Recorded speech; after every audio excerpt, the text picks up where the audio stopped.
In vers 2 sê hy, met hulle trek na die ooste, kom hulle toe af op 'n vallei in die land Sinar en gaan woon daar.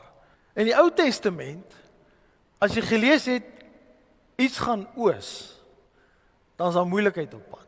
Oos is nie 'n goeie kant toe om te bly nie. Is Richards Bay aan die ooste kant van Suid-Afrika? Is dit? Het julle gehoor ek sê Ou Testament? Aha, ek slaap in die aande. Maar die ooste, in die Ou Testament, gewoonlik as iets oos gegaan het, dan as jy lees van ouens gaan oos, dan dit beteken hulle het wegbeweeg van die Here af. Adam en Eva is uit die ooste kant uit die paradys uitgejaag. Toe Kain vir Abel doodgeslaan het, het hy na die ooste kant toe gevlug. Lot het die ooste kant gekies en hy gaan bly in Sodom.